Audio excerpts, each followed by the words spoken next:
Hi, everyone, and welcome to Brunch with Bigfoot, Michigan Rob, and I'm your host, BMR. And as always, I'm joined by the bearded one, Tex. If this is your first time here, please subscribe on YouTube to Tex's Front Porch. Give us a thumbs up, leave a comment, and don't forget to hit the alert bell. You can find us on Odyssey Radio, iHeartRadio, and on Facebook at Texas Front Porch. You can also reach us by email at paracryptid@gmail.com or by text at 972-559-0988. Don't forget to subscribe on YouTube to Bigfoot, Michigan Rob. If you enjoy our content and would like to support us, the Super Chat is always open, or you can Venmo us at @text6717. Thank you and enjoy the show.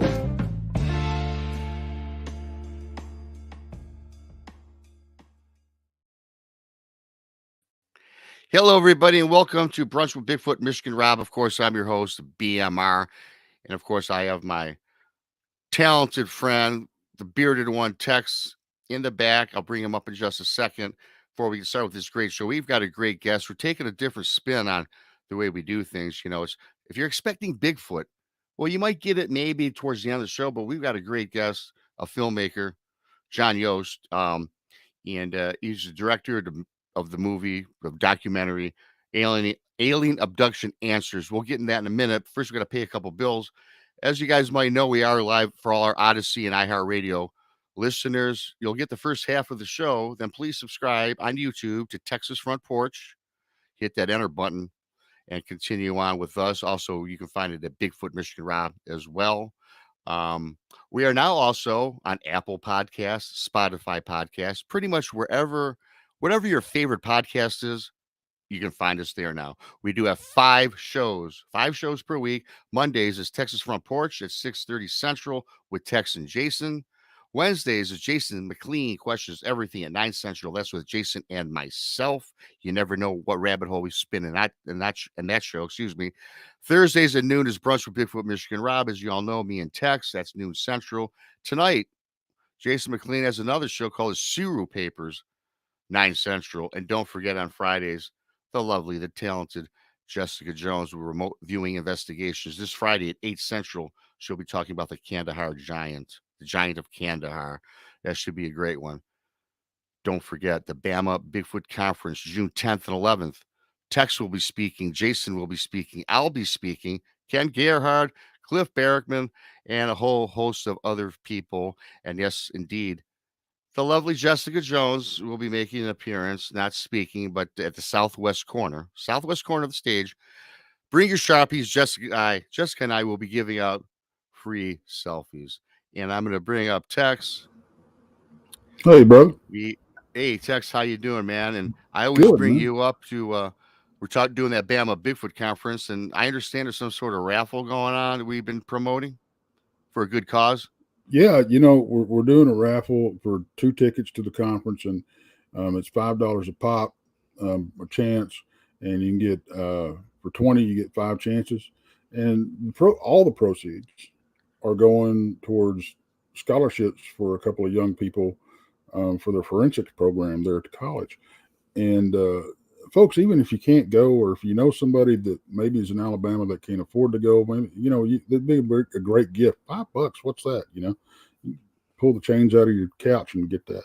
So, if nothing else, if you just want to help somebody get an education and get us, maybe help develop a relationship between this community and that side of things, it's a great way to do that. So just go to Jar of Paint. The link is in the description, and hit the PayPal there, and just put Bama in the title, and so we know what it's about and everything, and we'll get set up. We're going to have the drawing June 1st on Jason's show, so looking forward to that. Awesome, Tex, and I'm also looking forward to this show here. I'm going to bring up John Yost, the director of Alien Abduction Answers. And John, welcome for the very first time to the show. How are you doing, John? Thank you, gentlemen, very much for having me. I really appreciate your time. I'm doing fine. Thank you. Excellent.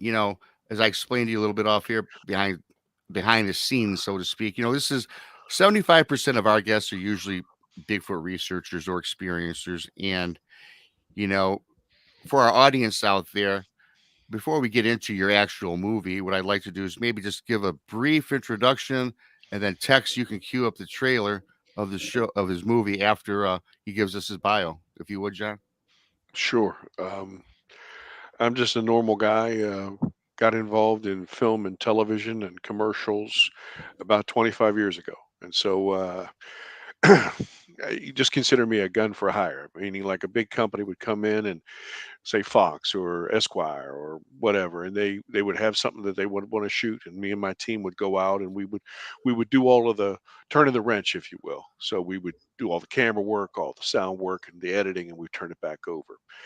And we did that for well, the company's been around for 38 years. I joined them about 12 years ago, and I'm a senior producer here at rhinopictures.com. And what happened was about 6 years ago, we decided to get into making our own content, and that's how Rhino Pictures developed. And we've done all kinds of stuff. I mean, everything from true crime to stuff for like Food Network or history, that sort of thing. And I'll just say this: it was the last thing in my mind that I would ever be here today doing this stuff and talking to you, gents. Yeah, that's what I understood by kind of following a little bit of some other shows you've been on. This is gonna be a great show. And Tex, if you're ready, what I like to do is get into it. If you can fire up that trailer.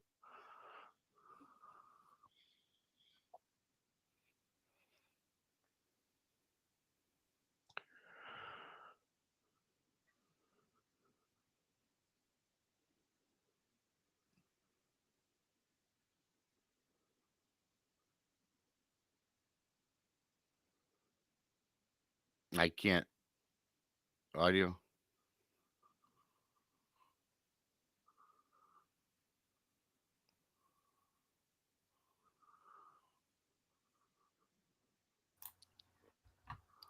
Now it will.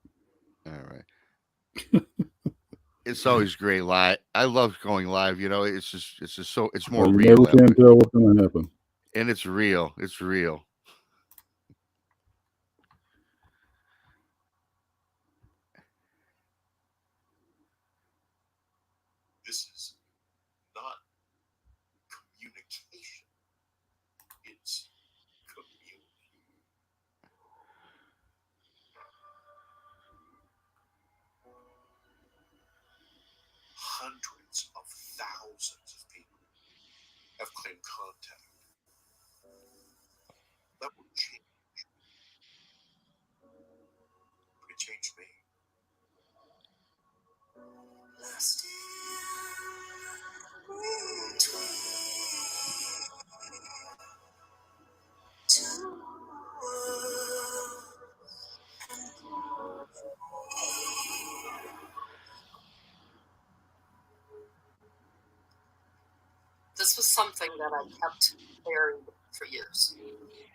Thank you, Tex, for that. The trailer there, John, and watching that, I don't know if anyone could hear it fully, but this this documentary that you wrote really is something of a personal. It's personal, right? I mean, how you came about this. Perhaps if you could talk about how you came about doing this show, the doc. Sure, sure. Um, when I was when I was 7 years old, it was an August night, and I got awakened by this sound, and it was kind of like this hum, and like a drone hum. And I woke up and I sat on the side of my bed, and it bothered me, and I couldn't go back to sleep. So I went to the bathroom, and when I went in there, I did my business, and I was washing my hands, and the water was running for a really long time. And I don't know why, but eventually turned off the water, and I walked to the bathroom door and opened up the door. And in front of me, to my 7-year-old boy's eyes, I saw a character that I had seen 100 times on television. And this character was a Japanese television character called Ultraman. And Ultraman was like this silver guy. And he was, as tall as a building, and he had these huge eyes. And so when I saw this character, I wasn't afraid, because I recognized it. And we got very, very close. And and I'm talking about nose to nose, that close. And then all of a sudden, I started to feel the world slip out from underneath my feet. Almost like I've described it before, like being in a swimming pool, and you get to that part where the water's like right here, and if you take another step, you slip underneath the water, and that's the way I felt, and I got very afraid. So I started to throw fists. I mean, I was scared of my life, and this thing is struggling with me, and there's this tremendous flash of light and kaleidoscope of spinning lights, and it was almost like being on a carousel, out of control. It was so fast you could see the colors all around you. And when I finally came to my wits, I was in mid struggle with this thing, but we had switched places. Its back was in the bathroom, and my back was in the hallway. Well, I'm struggling with this thing, and it reaches up with its right hand, and it touches me on my left shoulder. Well, I don't know what it was or what kind of energy, electricity, whatever. I don't know. But it threw me back, and I fell down the stairs that were behind me, these hardwood stairs. Well, I'm a little boy, and I'm screaming like hell. And my parents had a bedroom on the first floor, and they come running around the corner, and they, what the hell's going on here? And my father's a big man. He worked in the mills, and I'm telling him, screaming, there's Ultraman up, and I'm sure he heard, intruder. So he ran upstairs. He's slamming doors.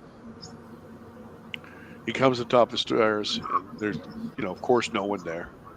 And he looks down at me, and he's upset and a little disgusted. So my parents take me upstairs, and they do what parents do. They show me in the closet, and there's nobody there, right? Underneath the bed, that sort of thing. They put me to bed, and I fall asleep. Well, the next day it was summer break. It was August, like I say, so no school, and I'm playing with my friends all day outside. That's when kids still played outside, I guess. Okay. Uh, so I come in for dinner, and my mother says, "Listen, you got to take a bath before before dinner." And I'm a little boy, 7 years old. I didn't want to take a bath. She's struggling with me, and she takes off my t-shirt, and she's looking at the bruises all over me because of the fall. You know, and she gets to my shoulder, and she says, "Honey, what's this?" And I'm looking around. I'm like, "Well, Mom, I told you. Ultraman upstairs." And she looked real sad. She gave me a little kiss on the forehead, and she said, "It'll be okay. It'll be okay." Well, a couple days later, my father is taking me to the doctor, And we get into the parking lot of the doctor, and he turns around to me and says, he's kind of a gruff man. And he says, "Now listen, I don't want to hear any of this Ultraman BS. You keep that to yourself." And I was the eldest son. I would have done anything for my dad. So I say, yeah.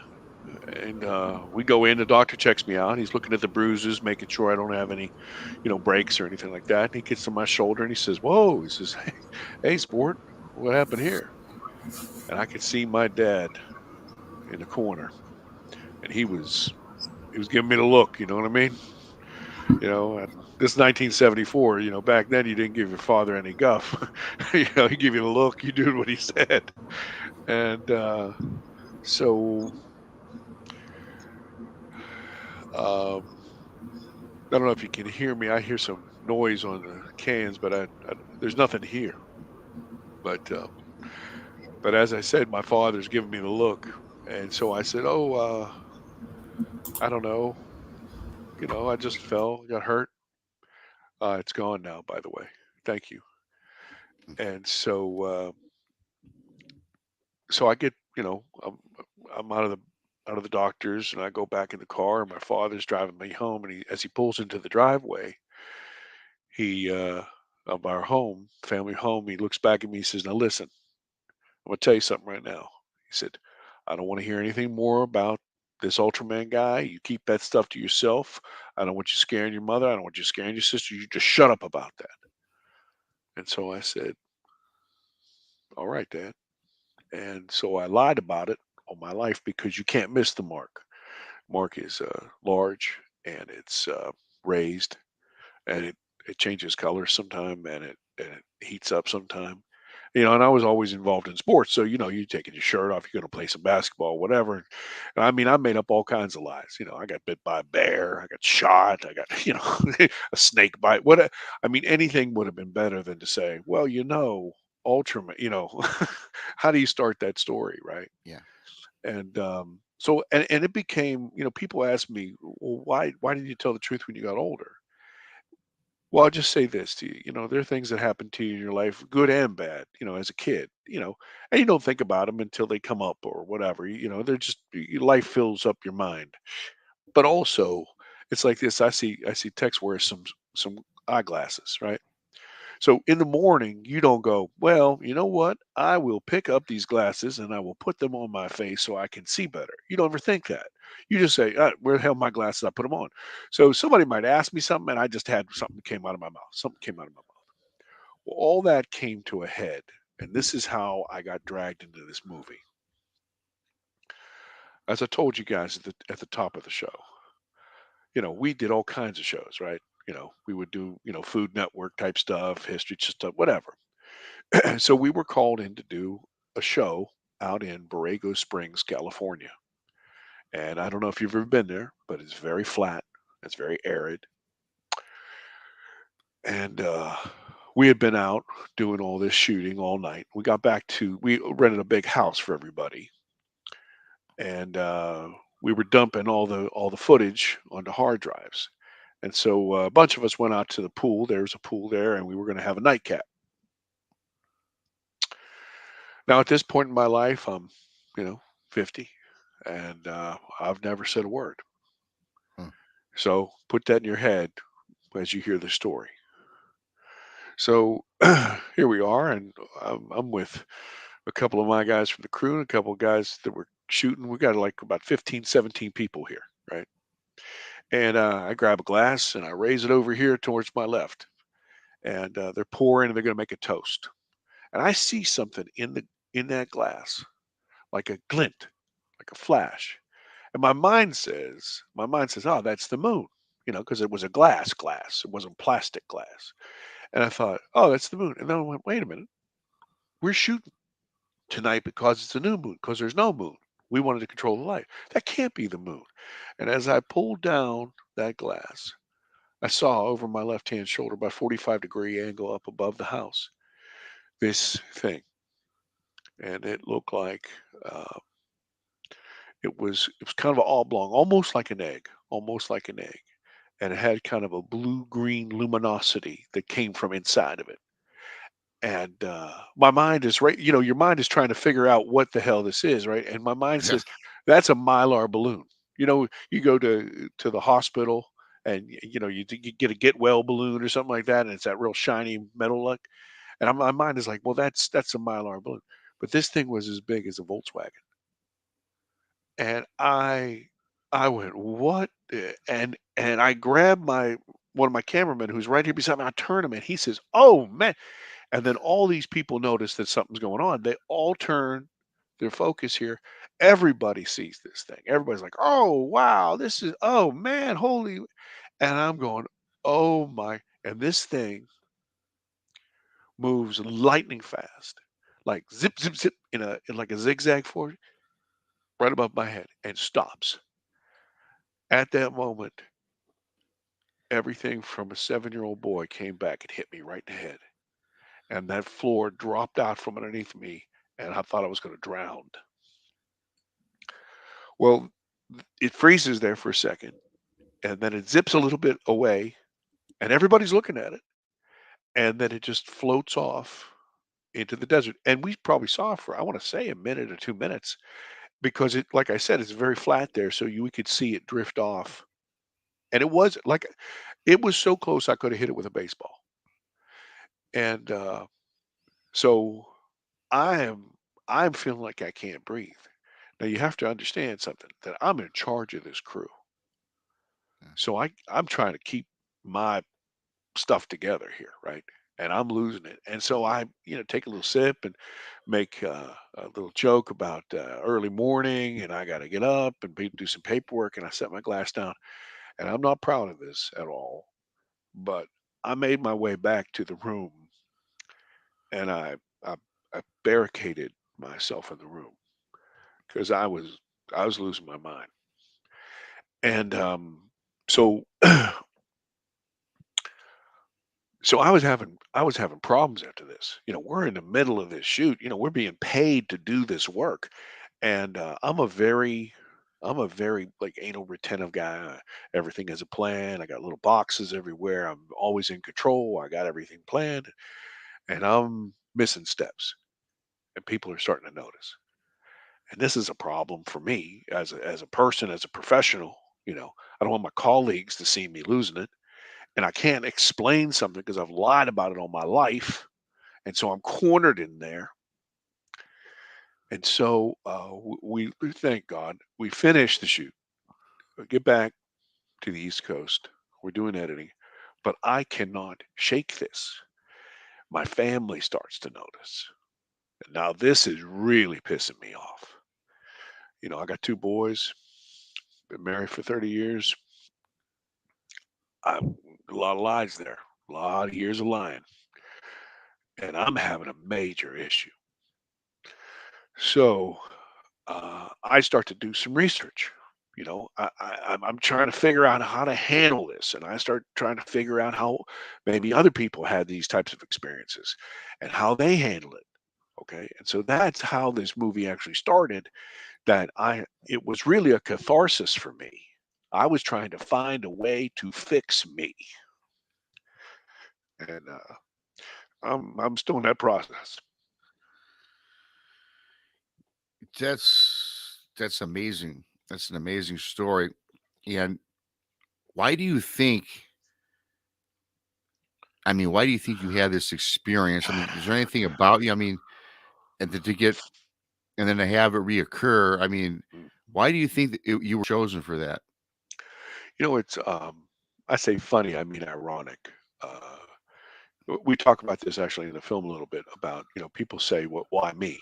You know, and one of the things I said in one of my interviews was, I didn't know if I was being blessed or being punished, right? Mm. And I, I'm still not 100% on either one, by the way. The the I have to say this. I don't know if I would never think that there was anything special about me. I'm just a regular guy. And I would never think, people talk about missions and, and special gifts. And I don't have any of that crap. I don't have anything. I'm just a normal person. Um, But I would tell you something that, like, we're talking, and in my mind, I'm back at the beginning of this film. Okay. If I talk about the film in past tense, I'll say this to you. That some of the things that I've discovered are this, that I believe that there's nothing special about me. I believe that these phenomena are everywhere. And there's some of us that can see them a little bit clearer. Some of them can't. Some of us refuse to see them. Some of us totally ignore them. I mean, take a look at this text. You got glasses, right? A hawk doesn't wear glasses, but wait. So the hawk can see, a couple miles down the road. You can't. So does that mean that whatever's a couple miles down the road does not exist? No, of course it doesn't. You just need a little adjustment with your eyes to be able to see that. Okay. I think everybody has an opportunity to see this stuff. Let me tell you a stupid story about myself. I've been working at the same place for 12 years, right? I'm on my way home, and I'm at this stop sign that I stop at twice a day. For the last 12 years, that's a lot of stops.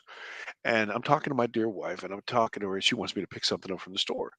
And I say, "You see this damn uh, billboard?" And I'm talking about how stupid it is, and who would ever put that up there? And she said, "Honey, that's been there for 8 years." I said, What?" I said, "There is no." Now remember, I'm a very anal retentive. Yeah. I observe things for a living. There's no way that this could be. She said, "No, it's been there for like 8 years." And I thought to myself, if that's possible, and that stop sign, and it's not even like I pass it, you have to stop. If I stop and I can't see it, then what else am I missing in my life? What else is flying around us and bumping into us, and we just have no focus on it at all? So to answer your question, I'm sorry it's a long answer. I apologize, Rob, It's but I don't think there's anything special about me. I think it's just that when I was a child, there was a reason to bump into me, and I was open to it, saw it, and then I buried it for a long, long time, and then something happened in the desert where somebody took notice and said, "Ah, there's somebody," knocked on my door, and I went, "Oh my God, I remember you," and that's what happened. Maybe not the question should have been why you, but why do you think they show themselves to us? Uh, Well, I hate to be, I don't mean to obfuscate, but when you say they, I'm once again looking back on my research, looking back on all these hundreds of interviews and stuff. When Who are they, right? Who Right. are they? Now, a lot of people think that they got their hands around it, right? Oh, it's these grays. This is what this is. No, no, no. These are these reptoids. No, no, no, no. These are these tall whites who are angelic and looking out for us. No, no, they're going to eat our babies. Okay, everybody has their own, like, and I love this because you guys are about my age. I love this thing that people banter around all the time. My truth, right? I got my truth. Well, I'm old enough to know that meant back in the day, it was I have an opinion that nobody else shares. That's why it's mine. No, it's not our truth. So my attitude about this is the best I can do is I open my arms up and I think, okay, what are the possibilities here? And follow me and tell me if I'm full of crap here. I I think that number one, there are things that people see and experience that are absolutely from our government. Absolutely. They got technology that we just don't understand, and they don't want to give it to us because they're using it for military purposes and they're testing it. And that's proof positive. I love when they say, "Oh, no, we're not hiding anything," and then give you 1,500 pages of stuff they've been hiding. Like, well, the- back in the day, we called that a liar. Okay, so you are lying, sirs. Okay, so there's that. Okay, some of the things that they are experiencing are that.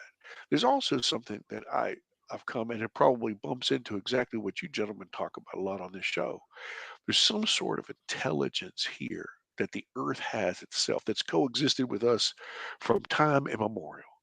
We used to call them people of the forest. We used to call them sprites. We call them fairies. We call them all kinds of things. And people say, well, well, how can you say they're intelligent? Well, listen, communication is all kinds of things. I can wave at you, and that's communication. You know, we don't understand everything. And so I think there's some sort of intelligence that is inherent that has coexisted with us as long as mankind's been here.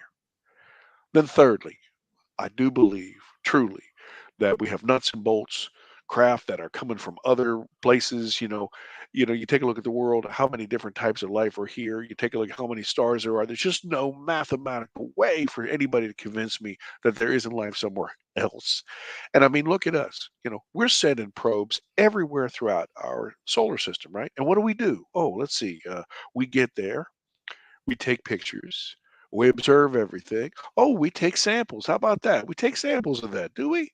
Is that the logical thing? Of course we do. And guess what? If we bumped into some sort of life form there, you're going to tell me right now we wouldn't sample that or track that or come down with some sort of dart like we do elk and knock it out and tag it so we could follow it and study it. You're going to tell me that would come on, man. Let's just be logical. Let's stop allowing our egos to get in the way. Let's be honest. And then Right. also there's this fourth thing. And this fourth thing, other people have said this word. It's not my word. It's like they call it an ultra terrestrial. It's like what we've been calling angels and demons since the beginning of time. It's this sort of intelligence that either has some sort of physics or some sort of power of consciousness that they can press into our world, somehow interact with us, and pull right back out, and there's no trace. A lot of folks have trouble with that last one, right? So let me give you this example. Suppose Tex and I are standing beside this pond, and I stick my big ugly face in the pond. And this catfish comes over and sees my face. Now, he's never seen a fish like this, right? And the head moves different like any other fish he's ever seen. And then this is really important. The fish has no concept that that face is attached to a head, is attached to a neck, is attached to a body that's totally outside the dimension of the fish. It has no idea that that's all there, that something's going on outside of its own world. And then when I pull my big ugly mug out of there, I vanish without a trace. So Mr. Fish goes over and talks to his buddy, says, "Hey, listen, you can't believe what I just saw." They come over, there's no evidence. They say he's full of shit. He's crazy. This is what we're experiencing. Something outside of ourselves that can pop in and pop out. And I think that if you take all of the sightings that you think about in paranormal studies, it could probably fit into one of those four big buckets. And that's what I think they are. Right.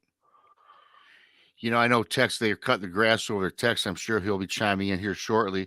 The name of the documentary is Alien Abductions Answers. I'll ask you point blank. Do you think, I know you had your experience, the Ultraman, and then later on at the movie set, are people getting abducted by aliens? Yes. Yes. Yes. Now, the word abduction is interesting because abduction means taken against your will, really, right?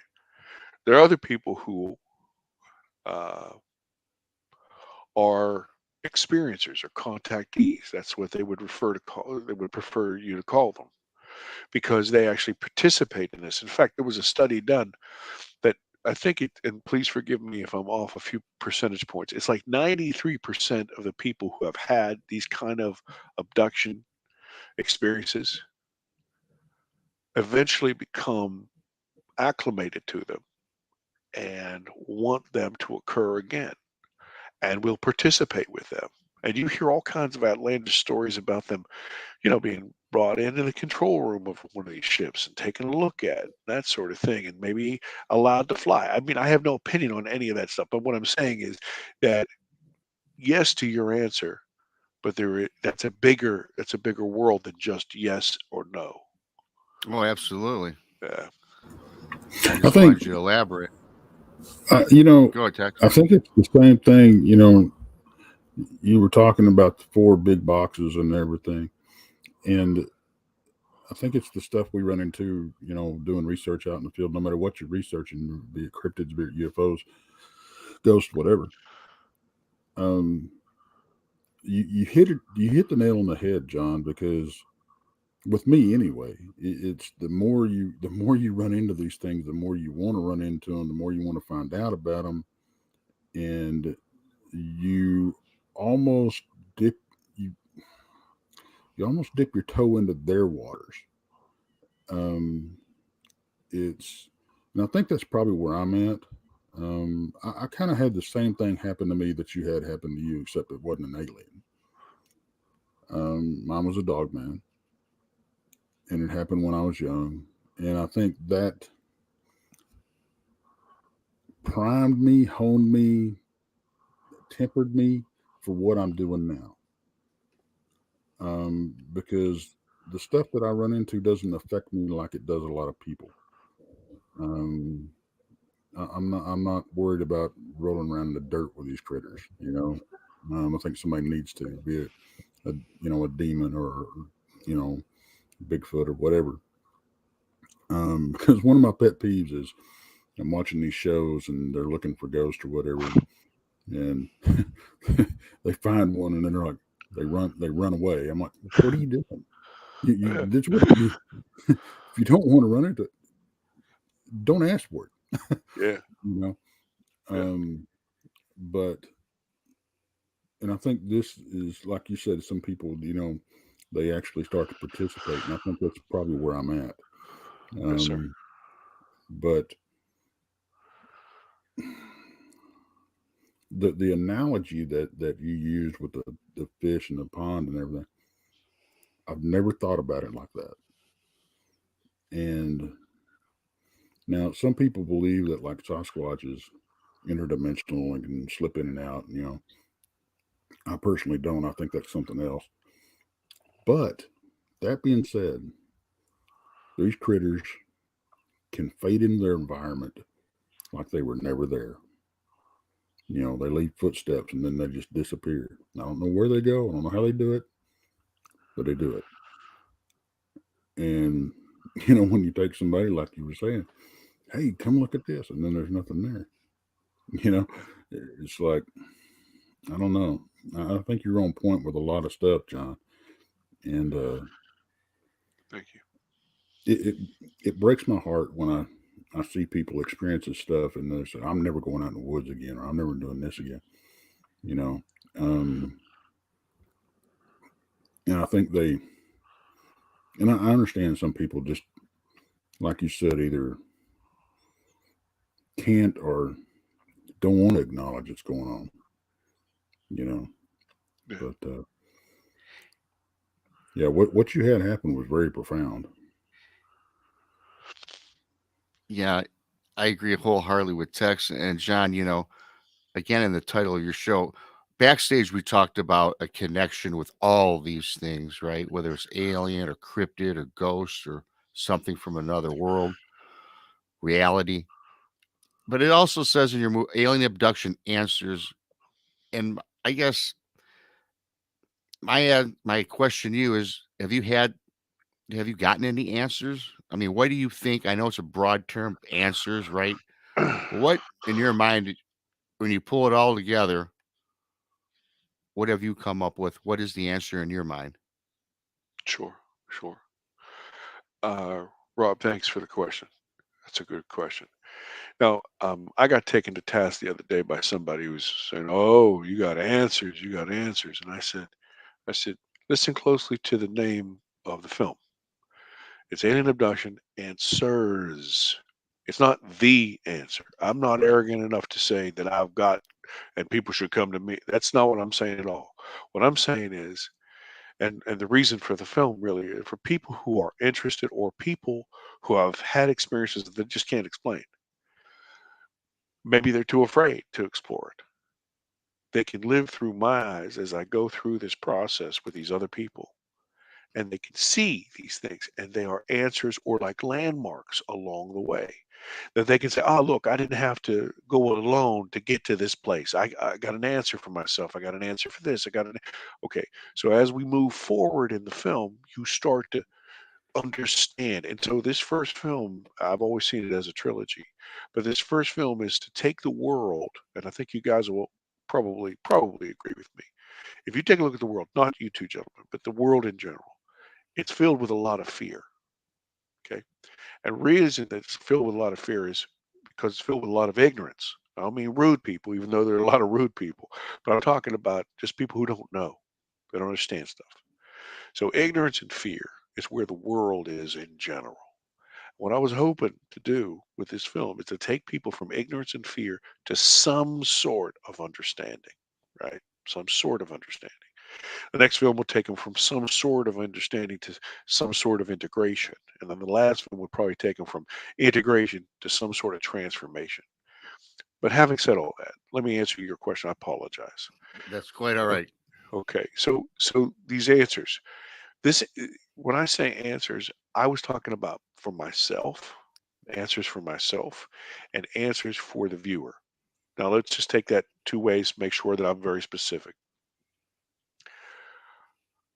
I needed to come to some sort of terms with what happened to me, right? So this is a search for those answers right there. Okay. Mhm. And something occurred. And I don't know if you guys caught it or not, but for 50 years I didn't catch it. Right. And only through talking to these people that I went, wait a minute, wait a minute, wait a minute. I'm missing something.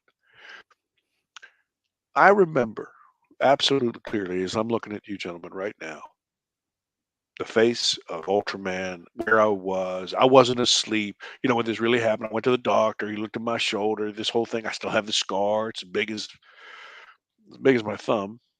Big as my thumb. You know, all of these things happened. They're clear as day to me. But there's a piece of this that I don't remember. And that's where I'm struggling with this entity. And somehow there's a flash of light. And somehow we got interposed here, somehow transposed to where we were. And I never ever thought about that. Never. And I know it sounds stupid, but I mean, it's right on the end of my nose, but I never thought of it. And so talking to these people, one of these good folks that I was talking about and interviewing, they said, well, have you ever asked yourself that question? And I said, damn it, I never did. I never did. And so part of the film to get the answer was I had met a woman named Debs Shakti, who is a quantum hypnotherapist who literally can take you out of the scenario, lift you out almost like a NDE, lift you out of your body, put you on the other side of the road, and you can see the little boy rolling that ball. That's why you got in the car wreck, right? You couldn't see him before, but now you can see him. And she just said, listen, I'm not going to do the work. I'm just going to relax you enough that you can go to that filing cabinet in your mind and open up that drawer and see it for yourself. So in the film, you actually see that happen. We do it raw. There's no reenactment about this stuff at all. And you actually see it happen. And let me say this to you. I didn't see Ultraman. There wasn't Ultraman. And it wasn't Grays. So I got some answers for you. Um, other answers are for the people in general. What happens is throughout this movie, there's some emotional stuff that occurs. Okay. Not only for me, but also for everybody else. And they have questions and they have things that are so fantastic. You're like, what in God's name did you just say? And then we cross over to that gentleman that you saw at the front. His name is Whitley Strieber. Now, Yeah. Whitley Strieber is an internationally known author and speaker. He Yep. wrote Communion back in the 80s about his interaction with the aliens. You probably saw it in the face of the alien on the front. And he's Yeah. written many, many books after that. He's in the film and he is kind of that counterpoint. And so what happens, you see these things and you're like, well, what the hell does that mean? And he gives kind of the answer or kind of the way to look at it or process it in normal terms that everybody goes, "Oh my God, I never thought of it that way." Kind of like, Tex, you were saying, I never thought of that pond with the fish thing.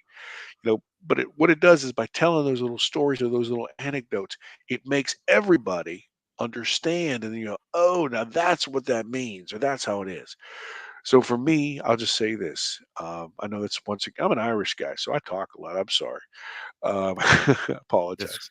no, it's all right. Don't Um, apologize. I'm in loving this. I'm loving uh, this.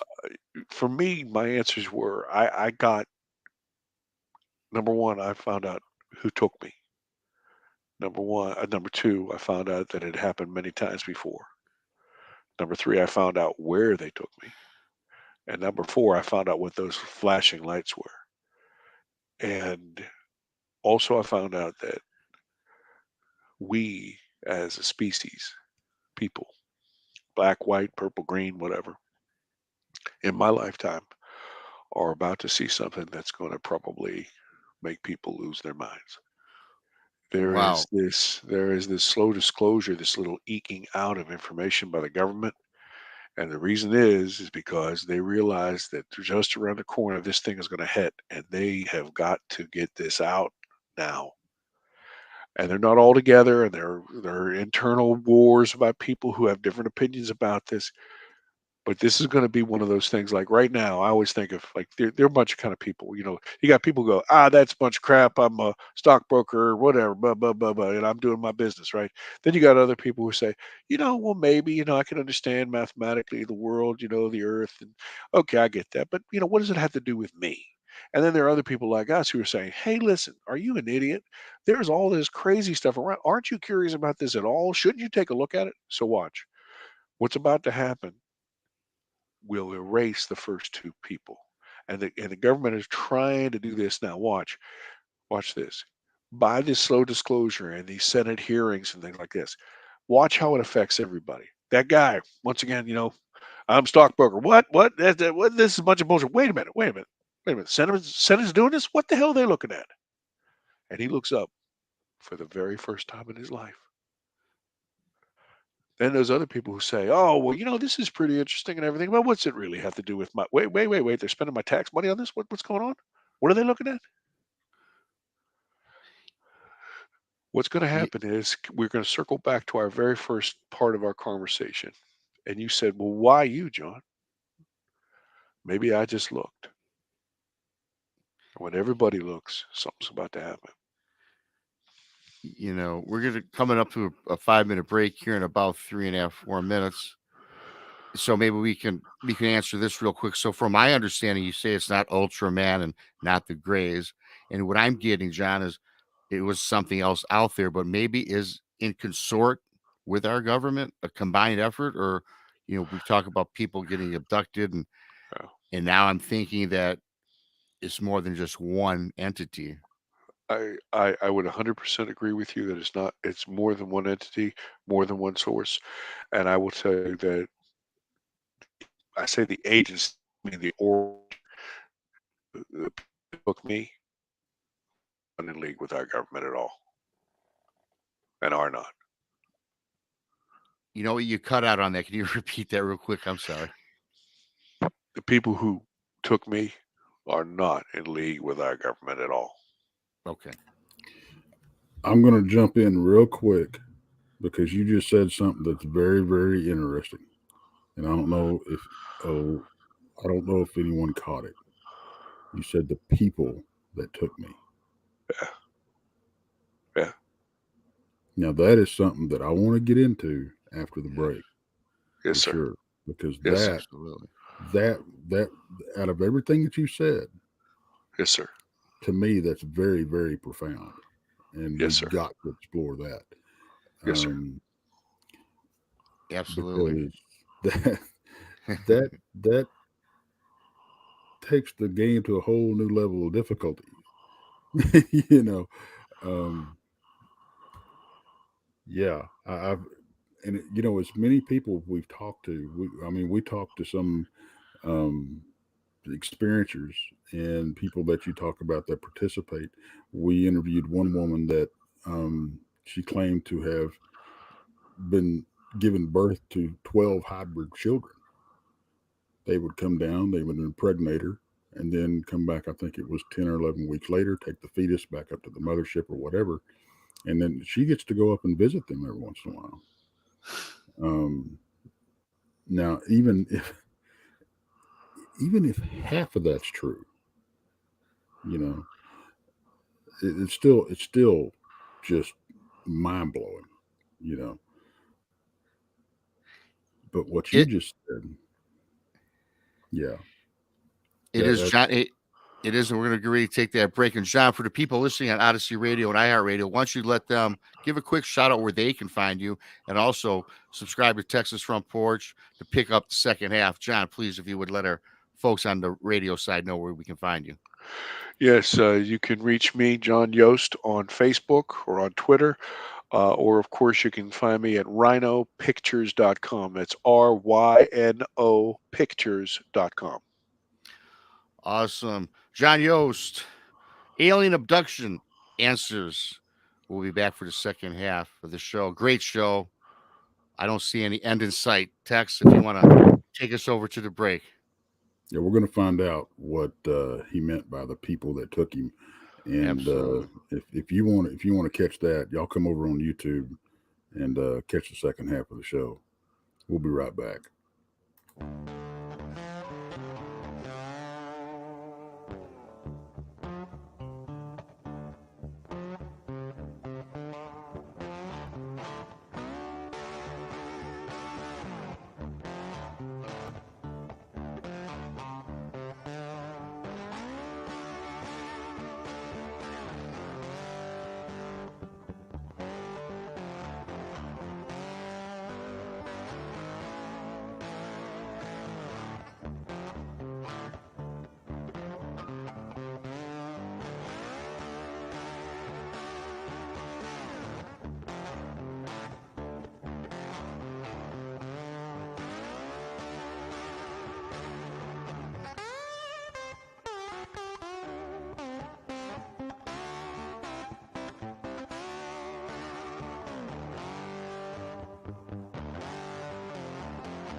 Four minutes to go, folks. 4 minutes.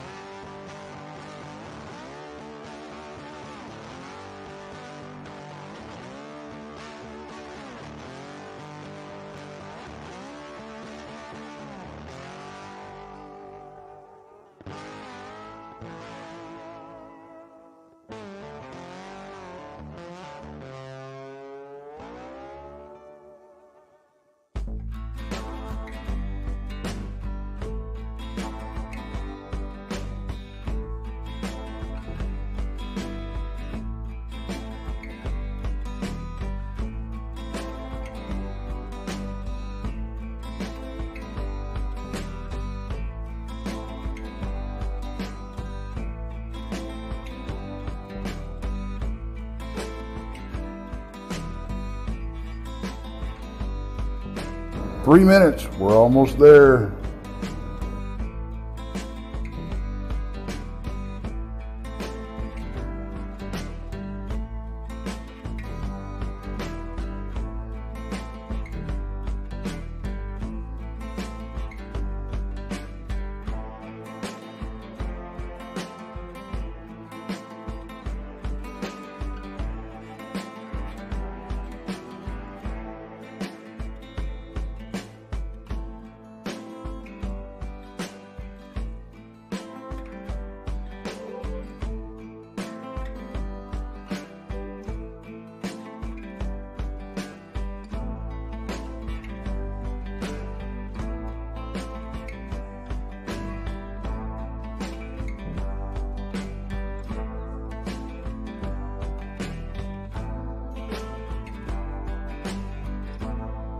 Two-minute warning, guys. 2-minute warning.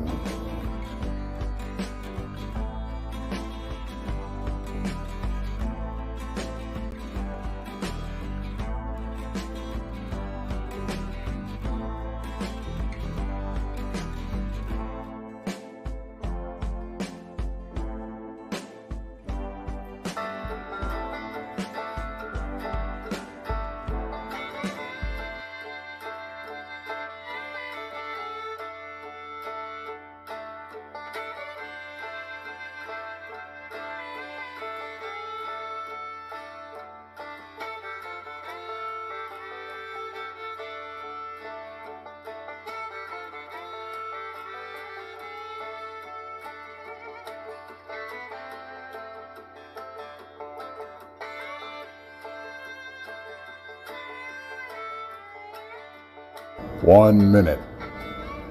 1 minute.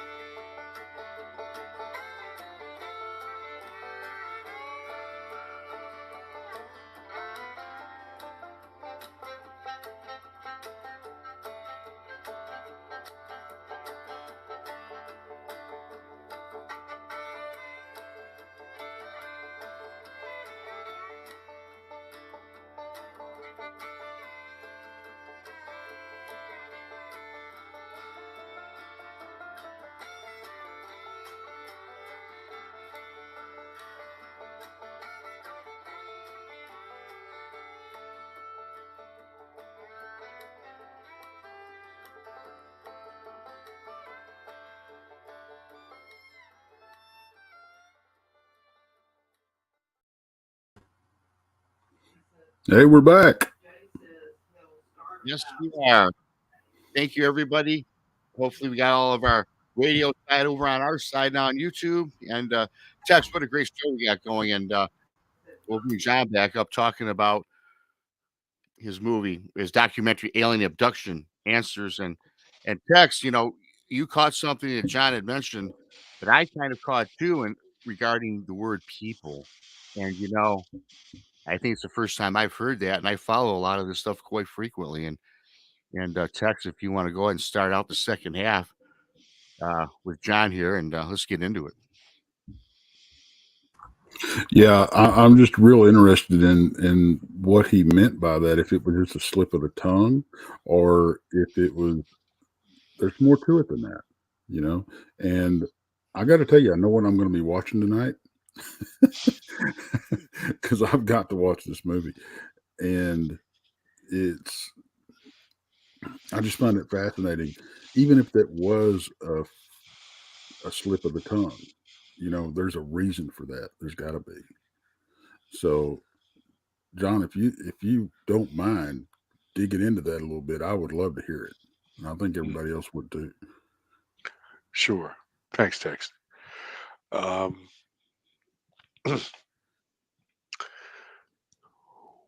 when you encounter one of these entities, they're so different than you and I that your mind, as I said earlier, you're searching for, you know, a label. You want to call them something, just like when I saw that thing in the sky, what is that? That's a Mylar balloon, right? And it obviously was not. So when you see these entities, and I'm not talking about, and this has really got to get across to the audience because you see it in the film. We're not talking about shiny lights in the sky. I'm talking about something right beside you, can touch. Okay. It's a different thing. You can feel their presence. You can smell the room. Um, so it's up close and personal, if you understand me. And what happens is that you start to realize that your labels fail you, right? When we think of alien, we think, what's the definition of that word? It's really anything different than us. We're talking about folks coming across our borders and we call them aliens. We do. You know, we think about things that come here that aren't us and they're aliens. But are they? Are they? Are they? What's a person? Now, is a person the same thing as a human? Because I know what a human is, right? But is that a person? So when I said people, I'm talking about bipedal, two arms, two legs, two eyes, nose, mouth, looking very, very different than you and me. Who took me? But these entities are like that description I gave you of the pond. We see them and we're like, what the hell are you doing in my world? What are you doing here? What are you touching me for? Why are you taking me? Why are you observing me? I don't feel comfortable about any of this stuff. But we have no concept where they come from. Do they have a family? Are they just doing a job? Are they bored? Are they just going through the motions? Are they soldiers? Are they scientists? Are they invaders? Are they helpers? We don't know. In the movie I talk about Elon Musk a little bit, right? And, the guy's a genius. Whatever you think of him, he's a damn genius, and he's going to Mars. He wants to go to Mars. And so put a little cartoon in the film about him going to Mars. And out of this ship, right, out of this fictitious ship, a couple people come out. Somebody from the depths of Africa. There's somebody from Scandinavia. There's somebody from America. And there's somebody from Asia. And in this little cartoon, I have a little Martian come out. He looks at them and he says, "Well, which one are you, the Earthling? Which one are you, the alien?" Because to him, we're the aliens, right? We've come into his fishbowl. And in addition to us all looking different because our evolution, our diets, where we grew up, make us all different at different heights and different weights and all this other stuff, we also might have different agendas. Maybe one is scientific enhancement. Maybe one is military. Maybe one is, for the lack of a better word, maybe it's just enjoyment of adventure. You know, we don't know. We don't know. But are they people? When we say that they are aliens, we have cut off any kind of opportunity to get to the bottom of this because aliens are enemies, right? They are enemies, flat out. We're never going to have a conversation. We're never going to come to terms. We're never going to understand anything. We're never going to learn anything. We're going to fight you. Well, what if they're here to help? Well, I'm just asking, what if they are here to help? Then what the hell are we doing? So, what I want to do, and the way I see it now, once again, not as a 7-year-old boy, because had to change my drawers, if you understand me. I'm talking about a man who's had an opportunity to live with this for a couple years and deal with other people. I now want to get to the bottom of it. And the only way I can is to think of these entities as people.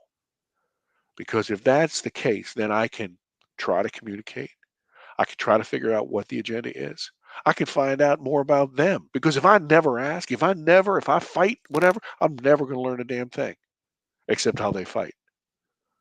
And I think there's something much more here to be gained.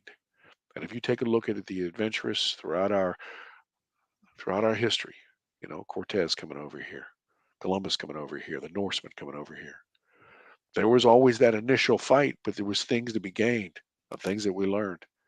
And now, and this is important about this movie. I'm sorry, I know people yell at me all the time. I'm selling this movie, but the idea is this: this is not a documentary in the classic sense. Classic sense is like third party. You see a bunch of newsreels and you hear this boring narrator says back in 1947. Okay, it's not that.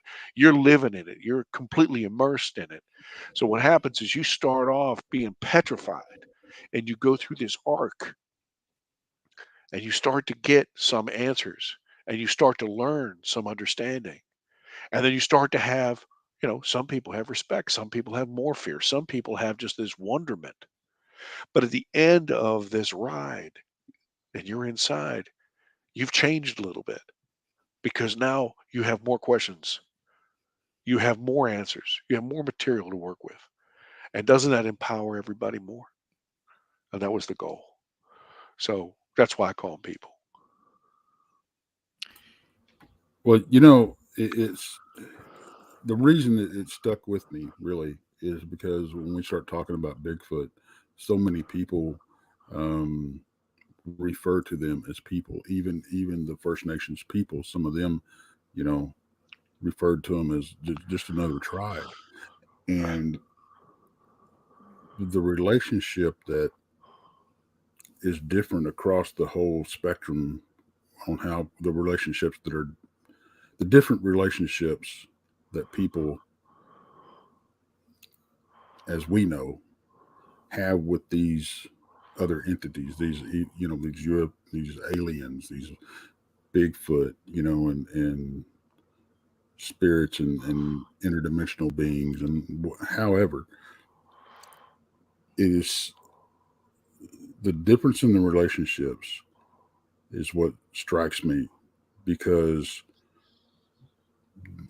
you have somebody that, and we talk to a lot of different people, and a lot of people they see it differently. Some of them are convinced that these creatures are evil. Some of them are, you know, claim to communicate with them. And I'm not going to say they're not having an experience. I'm not going to do that. Just because I haven't had the same experience doesn't mean that they haven't had this, what they're saying happened. But what are they having an experience with? Yeah. What? You know, And how can we, let's face it, as limited of resources that we have at our disposal, how can we drill down into that and find out what's really going on? You know, how many of us want to take that step to even find out? Do we really? And when it comes right down to it, are we sure we really want the answer? Yeah. Somebody asked me that the other day. What the hell's the answer? They're pushing me. I said, "Are you ready for Hmm. the answer? Hmm. Hmm. Would the answer satisfy you? And would the answer Or would it and scare the hell also, out of you? oh, it scare the hell out of you? But let me ask you this: on the other side of the coin, what if it was totally benevolent? What if it was totally benevolent? Or what if, and this is the hardest part for us as people, as humans, let's say, what if it really doesn't have anything to do with us? We have lived our entire history thinking, well, we were the top of the food chain. Hmm. We're the biggest, the baddest. We got the baddest guns. We got all this stuff. We conquer this earth. It's ours. What if we realized that we were a tick on a tick on a tick on a tick on a tick, and this little dust mote that was really nothing? And there were people, entities, whatever, that had lived hundreds of thousands of years. Their civilization was much larger than us, and our technology looked like matches to them. Hmm. What happens to where we think that we control our own destiny? You know, everybody loves it. You know, it's funny. The ego operates everywhere. You think to yourself every morning that sun comes up in the east and sets in the west. What's the one thing that anybody who has ever got caught by crime usually say? They say, "I never thought it could happen to me. Hmm. Never thought it could happen." Because everybody believes that in fact they're in control. And so what I say to everybody who thinks that they're totally evil, I would say this: yeah, sure, maybe some of them are. But I ask you this, we got how many billions of people on the earth? How many are evil? Yeah, sure. Are all of them evil? No, absolutely not. Are all of them angelic? No, absolutely not. So once again, when I talk about labels and how we try to box things in, it's almost like saying, I've read some things where there are different types, different mesomorphs of Bigfoot, that there are different colors, of their fur and this sort of thing, and because of the different places in the land. So if I say, "Oh no, my Bigfoot is only 8 foot tall and he is black fur and this is all there is to it," says, "No, no, my Bigfoot's 12 foot tall, and he's auburn hair, and you're a liar. No, you're a liar. Wait a minute, the world is big enough for both of those things." Yeah. You know, in talking about the aliens, we'll just use the term aliens for Sure, sure, premise of the sure. Please, conversation. please do, please do. We talk about perhaps we're not at the top of the food chain and we're humans and we have these aliens, extraterrestrials from the future, maybe the past, or they're existing right now amongst us. If we are at the bottom of the food chain, and I'm suspecting we are, I'm suspecting my own thoughts are that they have these technologies that are superior to ours. Why, though, would they abduct us? Why would they want to study us when really we are an ant compared to them?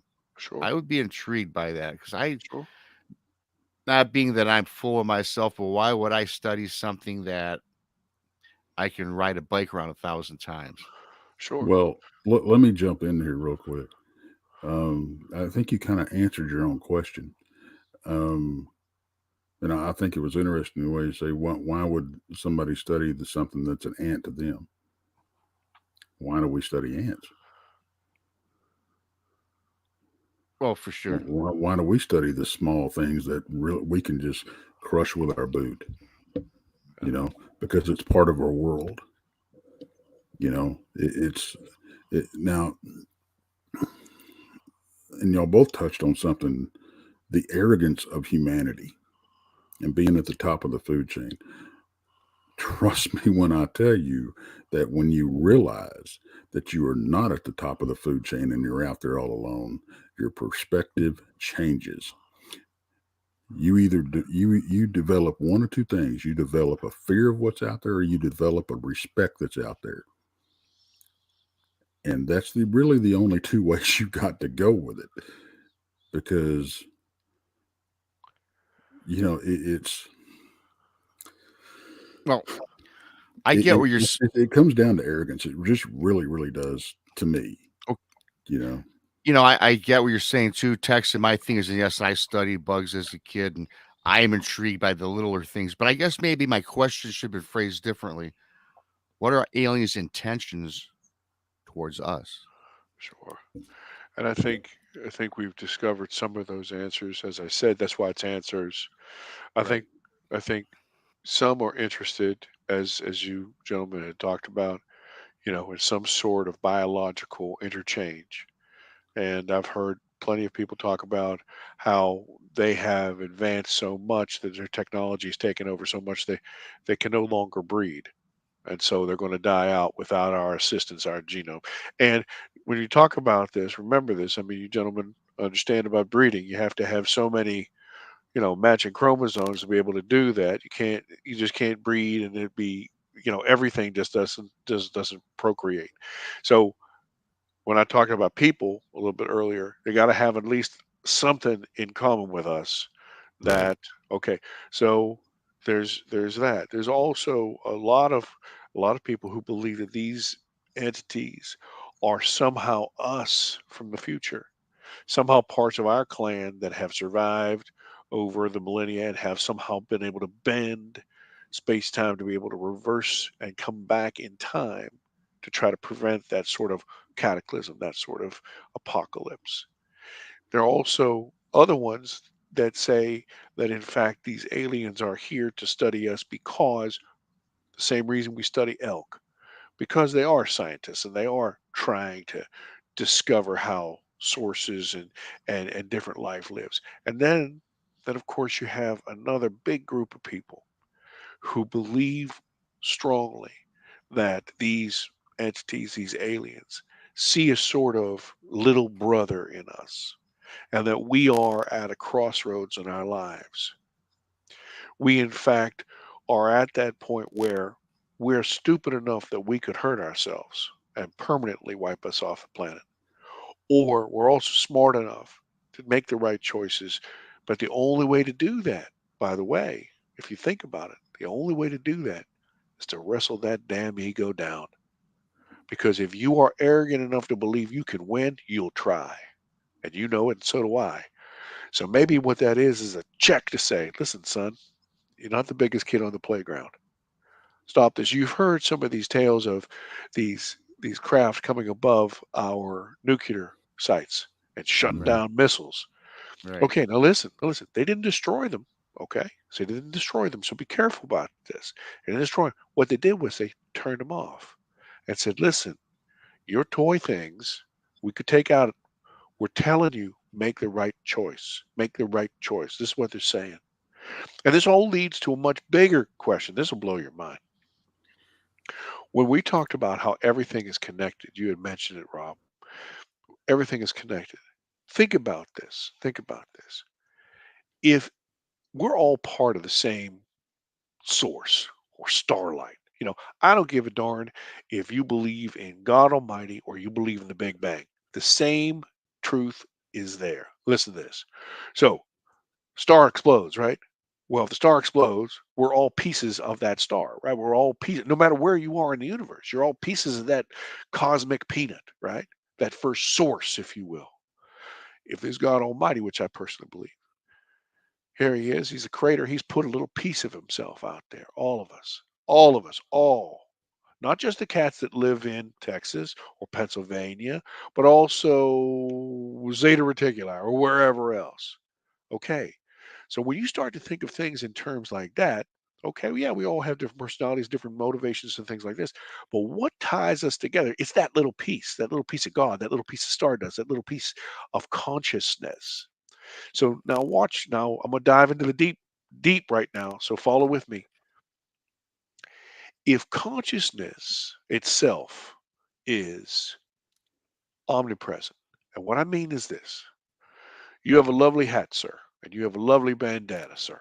If you took those head coverings off and set them on your desk and stood away, would those hats flip around and animate themselves? No. It would take you as a man to put it on your head to animate it, right? So is it safe to say that you are men wearing hats or wearing head coverings? You're not head coverings wearing men, right? That doesn't make any sense. So, question to you is, are we souls or consciousness wearing bodies, or are we bodies wearing souls? Now, if we're consciousness, if we're souls wearing bodies, we've literally pressed ourselves into this three dimension and looking around, just like that big old fat face of mine, pushing it into the pond. But we're in the pond, so we don't understand there's anything outside that pond. That's why these things are so alien, not to be funny about the word. Right. But so consciousness is everywhere. This is why some people can communicate with Bigfoot. This is why some people seem to say when they're captured by these aliens, they don't talk.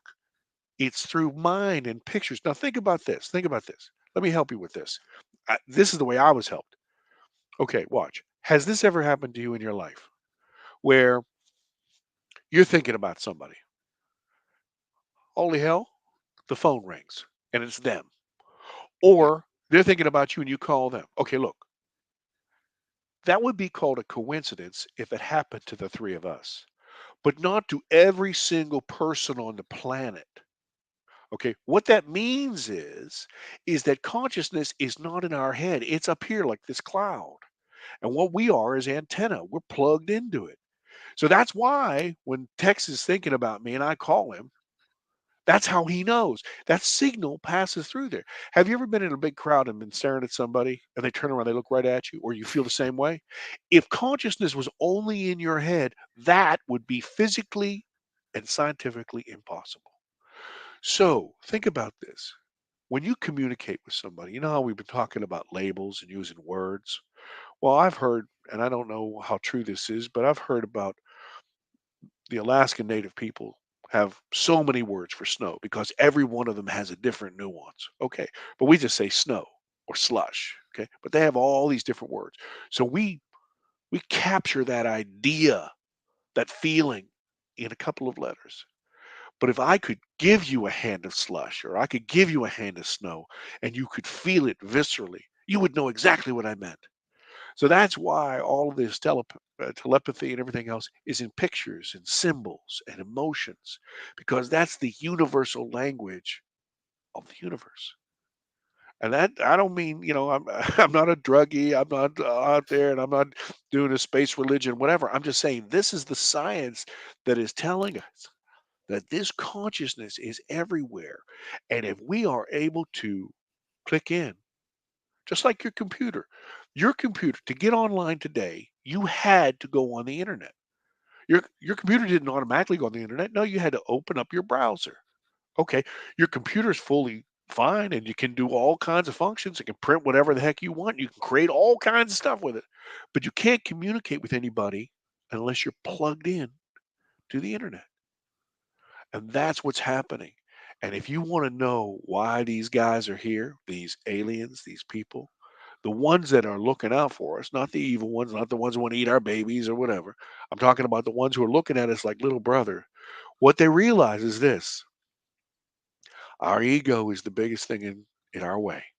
We got to remove that. And then the second thing is we got to understand that we're all part of each other. And if we were all part of each other, would you shoot your brother? Would you kill your brother? How about this? Here's your hand. Would you cut off your thumb? I mean, that's not your hand, of course. That's your thumb, but it's your hand. And is your thumb not important? If all of a sudden, then this starts to go, wait a minute, you start to sound like one of these social warriors. I'm not talking about that at all. What I'm talking about is on the very, very base level that all of us are part of this God's creation.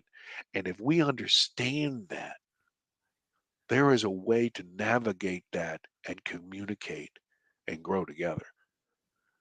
And so, what my path was in this film is to take me from ignorance and absolute terror through this and learn these lessons through other people and other people's experiences that are equally terrifying, and understand and come to some sort of solution at the other side that allows me more options than fear.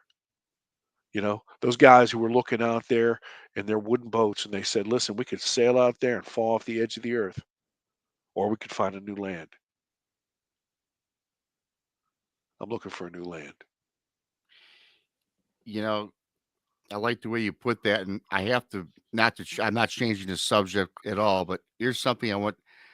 You remember the congressional hearings, right? That we all watched, and you had said just during this discussion, everybody knows about. I think it was the Mueller report where the UFOs over the nuclear silos, and it was thrown offline. And you just commonly said, "Hey, everyone knows about that," and that question was posed to our DOD or Moultrie from one of the senators Hmm. about that very thing, and they said, Hmm. "I have no idea what you're talking about." Hmm. I just had to throw that out there because I thought that was such a comedic answer or response to a question that everybody okay, I won't say everybody, the people that are in tune to the subjects we're talking about certainly knows about that. And you had alluded earlier about governments and such, and I just thought that it was kind of fitting when you said that I Yeah. had to bring that up. Well, I agree with you 100%. And I had one fist of rage and one hand like you're ridiculous when I watched that. Let me ask you something. Let me ask you something. What's a shark do? Shark eats and then passes that whatever he eats. That's all the Yeah, shark does. What's government do? Control, yeah, tax, control, control, control. That's all it does. So here's the thing. Even if they knew, if they weren't ready to share that, if right. they weren't ready to tell the Russians or anybody else that, yes, we don't control our own nukes, it makes perfect sense to me that they were like, I don't know anything about that. Of course. And listen to how the weasel words. I have never seen evidence to that fact. You're Right? right. Yeah. I just thought I had to bring that up because it was just I was grinning when you just said that, and I know most of America was too when they watched that. The Sure. people that watched it, Sure. And by the way, I don't know how deep into that you've done, but according to the research I've done, that's happened around the world and to Russia and to Iran as well. So it's like they know where they are, and I'm thinking honestly about how these guys communicate. As I get into this, and I think maybe this ties in with Bigfoot. There's a certain sort of signature that we're not seeing, right? Like you got a hound dog. A hound dog can smell things you can't smell, right? But the smell's there, right? Or those cadaver dogs where they can find the dead body. The smell is there. Why can't you smell it? Well, your olfactory sense is just not tuned. It's not as developed as that dog. Okay, does that mean that the smell's not there? No. So I'm thinking that Bigfoot can sense maybe infrared, maybe it's your aura, maybe it's just a different signal. It senses everything that's natural, but you're wearing things that are polymers and things like that, and it can sense that it's out of place. This is how he knows you're coming. Okay, well, the same thing with these aliens. They have this sort of sense of energy. Okay, they can see, and you think about energy. Well, some guy was yelling at me the other day, and he was talking about I don't believe in anything I can't see, and so I invited him to stand in front of an X-ray machine for 3 weeks. Um, he would not be happy at the end of 3 weeks, but he couldn't see those X-rays, right? So it's kind of a silly argument, really. Okay, so is it that these UFOs and these aliens they can sense different types of energy, and they have like we could sense radioactivity through a Geiger counter. It's not magic. It's it's physics, it's technology, right? Those things always existed. Back in the day, people used to think that you got sick because you had an evil spirit. That was before microscopes. And then we said, oh, look, those are germs. Now, are we going to say that germs didn't exist back then? No, germs always existed. Our technology finally caught up with it. Our understanding finally caught up with it. And so to the government officials, what they want is not only remember when they've been lying for all these years, right? One thing that is not very well known is the week before the Senate or 2 weeks before the Senate hearings, they released 1,500 pages, which talked all about alien abduction and people interacting with UFOs and having marks and missing pregnancies and everything else. You could look it up if you want to, but it was about 1,500 pages. But they did that under the like on a Friday night when nobody would look at it or whatever. And it's out there though. The idea is that this is a drip drop, and they are the purveyors of the information. Because here's the thing, if they gave it all, they would have to say, we're liars and you have given us all your tax money all these years and we've lied to you. Because us, as smart people, would say, hey, wait a second. What else have you lied about? What wars have you lied about? What else are you keeping from us? That would be a natural thing. They can't do it because they're a shark. They only eat, and well, we're on YouTube now, and shit. They only eat and Yeah. shit. And that's Yeah. what they're doing. And they're shitting all over us. Yeah. Yeah.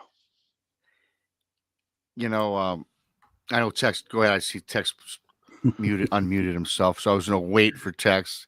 But go ahead, Tex. I I got to tell you, John, I'm blown away with your perspective on so many things here, and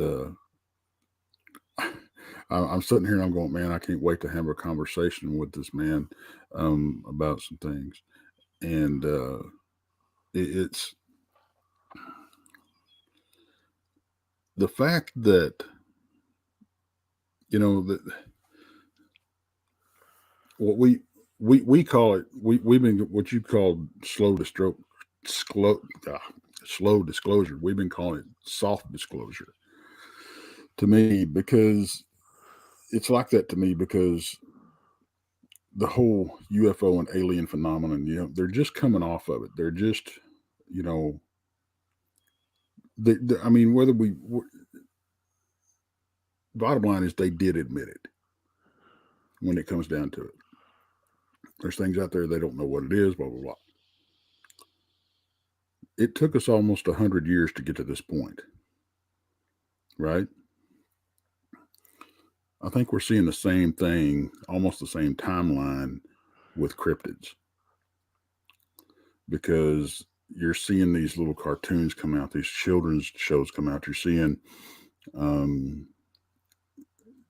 people that are a little bit more mainstream going, okay, like Jane Goodall, has said this is possible, stuff like that.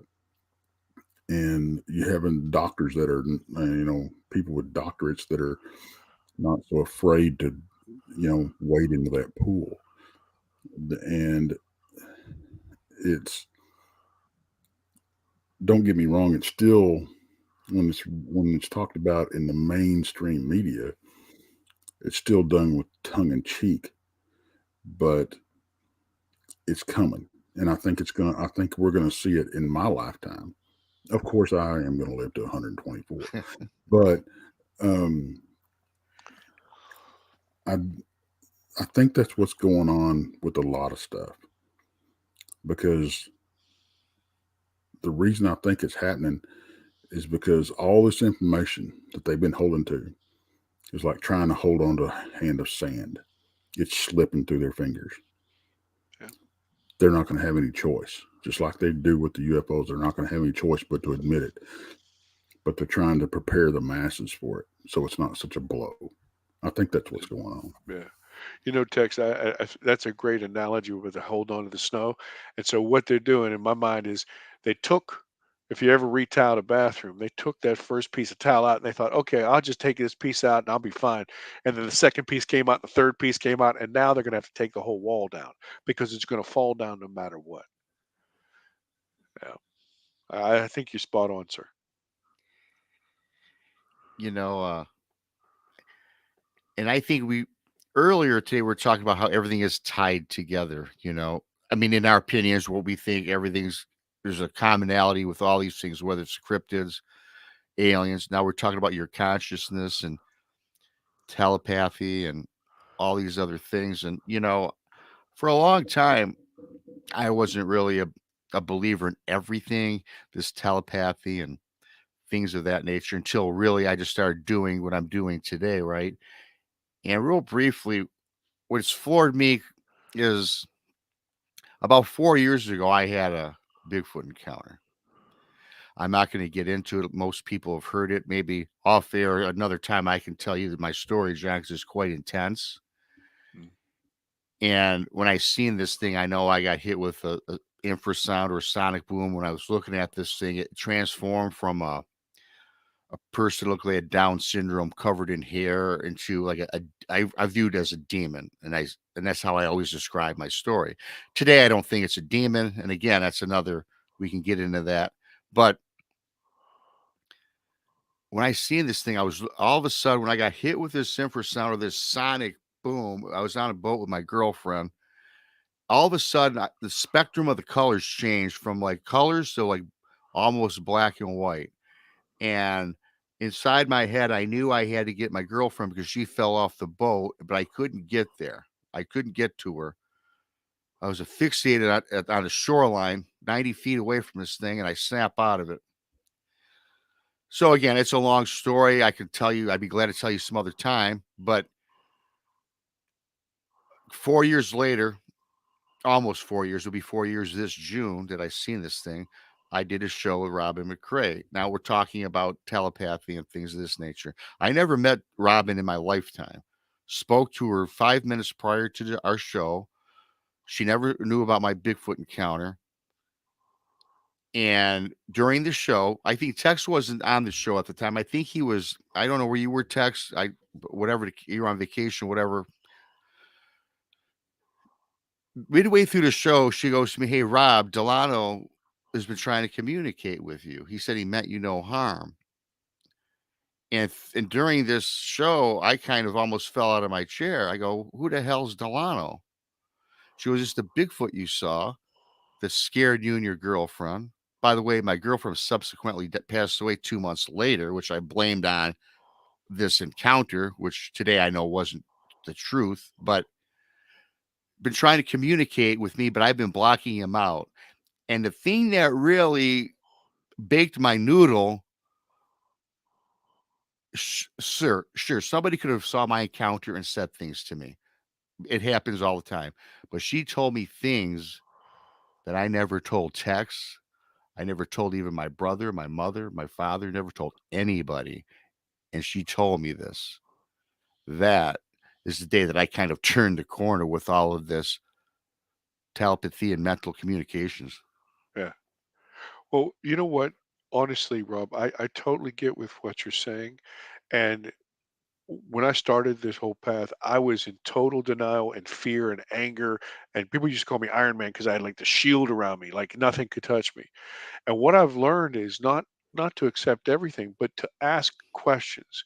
And you can only ask questions when you come to, you get past that fear. It's like, okay, yeah, even if you're in a car accident, you at the end of the car accident, you're like, oh, what the hell just happened, right? Okay, but during the car accident, it's like almost like time is suspended and you're in the middle of the turn and you can't. Okay, so just for me, this whole telepathy thing. Let me just ask you this question. Think about it. Are there big rusty gears in your head? Meaning that, my head, anybody's head. Every time we think of something, right? The gears go. No, Yeah. no, no. I will still get What? personal, but go Yeah, ahead. yeah. No, no. You know what I'm saying. But I'm what I'm kidding. saying is, thoughts are just energy. They're just Yeah. electrical impulses. Okay. So wait a minute. Wait a minute. If you're doing some electrical work in your house, you can put a tester in a plug, follow the electricity. Okay, so if you set yourself up with a neurologist, and you're having brain problems, they put you up on sensors and they can test your brain waves because they're electrical impulses, right? So we have technology right now that can read them the way we can read them. Yes on, yes off, like a switch. Okay. If there was technology way beyond us, who is to say that those images, those things that are encoded in that electricity cannot be read, cannot be transmitted. And if you don't believe it, let me ask you, what the hell is radio? What is television? It's an invisible signal that carries pictures. What's a television? What's a radio? It's just a receiver. We got a receiver here, and we got a transform. We got and we can send signals too. Here's the whole thing. This is where we are on this planet. We have an opportunity. That's why I keep talking about. We can open our mind and say, "Okay, look, I'm afraid, but let's find out what's going on here." And I'm afraid because that water's deep, and that hallway's dark, that forest is dark. But I want to find out, like Tex. I got to find out. I dip my toe in there. I got to find out. Okay. And so think about this: the three of us, we're going to go hunting at night, and we're up on top of this hill, and we all got night vision glasses. And there's a bear at the bottom of this hill, and that bear is coming up this hill. Right now, me, I'm the greenhorn, so I'm like, shit, I don't want to see that. I take them off. Right now, you two guys keep them on. Now, I have a feeling that my evening is going to be very difficult because that bear did not disappear. That bear is still there, and Right. you guys are going to be able to deal with it, but I may not deal with it so well. Okay, so this is where we are. The moment that we say, wait a minute, could there be a bear down there? Could there be telepathy? Could there be this? We can ask the question. If we say that's absolute bullshit, then we've turned our heads. We don't know there's a bear there. We don't know there's electricity. We don't know there's thought. We have closed ourselves off and we never learned anything. And why do we close ourselves off? Ignorance, fear, and arrogance, like Tex said. And that, if you want to know the answer, all of those things, the baddies and the goodies, are here. Different personalities, different agendas. But what they're doing is they're shaking us. They're shaking us and saying, listen, what you think is happening is not fucking happening. You are in a dream.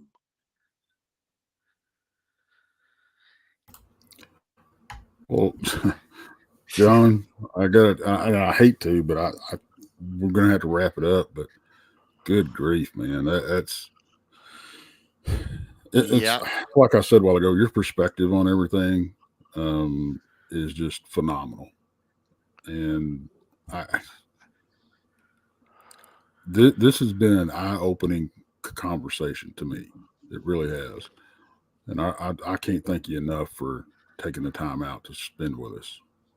I thank you, gentlemen. I Uh, really appreciate it. And honestly, I wouldn't have these perspectives if it wasn't for the brave people in this movie, and who all shared their stories. People ask me if it's just me. No, it's not me. It's a bunch of people.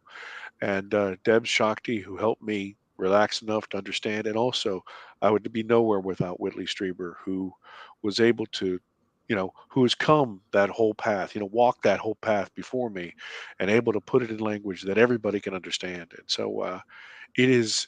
I know it sounds so stupid. I really know it sounds stupid to me, but this film is a blessing to me. It really is a catharsis.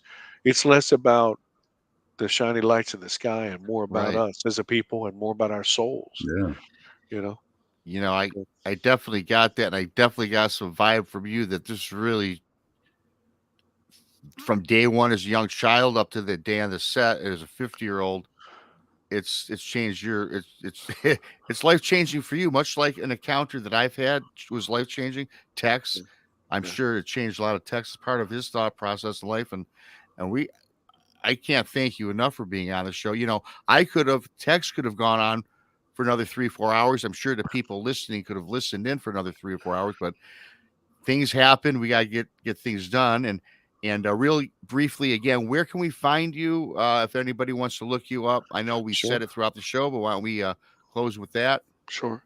Well, Alien Abduction Answers is being streamed everywhere right now. It's on Amazon Prime, it's on Google Play, it's on Vimeo, it's on iTunes. You can see it anywhere. It's on YouTube actually. Um, Okay. they can go there. Amazon. I'm sorry. Alien Abduction Answers also has a Facebook page. You can find me, John Yost, on Facebook. You can find me on Twitter, or I work for a company called rhinopictures.com. That's RYNO pictures.com. John, again, it was a blast. It was a pleasure. We have to have you come back on. And we say that to every guest, but we generally mean this one because there's so much to uncover. We'll give you a break. I appreciate you finally getting on to talk with us. And everybody, Friday, we got Jessica Jones. Check her out, 8 Central, talking about the Kandahar Giant with her remote view. And of course, we have 5 shows a week. Mondays, Texas Front Porch, 6:30 Central. Wednesdays, Jason McLean questions everything, 9 p.m. Central. Brunch with Bigfoot, Michigan Rob, noon Central. Then Serial Papers tonight at 8 Central. And of course, the Bama Bigfoot Conference. Don't forget, that's June 9th, June 10th, and 11th. And with that being said, thank you all. Thanks everybody who listened. Thanks to everybody in chat. And Tex, if you want to find the button, you can take us home. John, don't run off. I want to talk to you off air, please. Yes, sir. Thank you.